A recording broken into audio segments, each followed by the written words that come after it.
Questa cabina di regia che abbiamo messo in piedi, cercando di comprare prestazioni all'interno, incentivando i nostri medici e operatori a lavorare internamente con un contratto, con un rapporto libero versionale con la regione, piuttosto, oltre a quello a tempo indeterminato, piuttosto che l'accesso anche ad altre forme di erogazione di servizio, ci ha permesso di affrontare assolutamente questo immane problema che è quello della lista d'attesa. La curva delle prestazioni in attesa sta scendendo, dicono i grafici illustrati a Palazzo Balbi. Le liste d'attesa, un problema storico della sanità anche veneta, ingigantito dai ritardi dovuti alla pandemia, stanno iniziando a calare.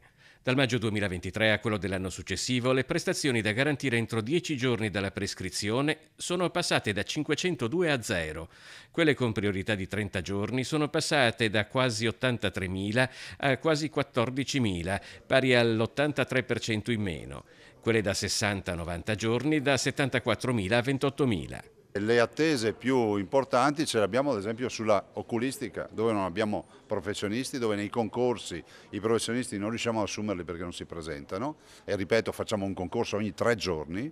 E l'altra specialità è quella della dermatologia, dove anche lì c'è più attesa e dermatologi non ce ne sono, informazione ce ne sono pochissimi e questo creano pochi problemi. Nella gestione delle visite per combattere le liste d'attesa sta giocando un ruolo di crescente importanza anche l'intelligenza artificiale. Stiamo sperimentando, abbiamo ormai completato un modello di utilizzo dell'intelligenza artificiale per far sì che a fronte della programmazione da parte dello specialista di una serie di indagini che devono naturalmente precedere poi la valutazione di controllo, l'intelligenza artificiale ci aiuti i personali di front office a individuare le date in modo tale che gli esami siano messi in sequenza corretta prima della visita di controllo con le date e gli appuntamenti già fissati, in modo tale non soltanto c'è una sequenza corretta ma il cittadino non deve più tornare per la prescrizione.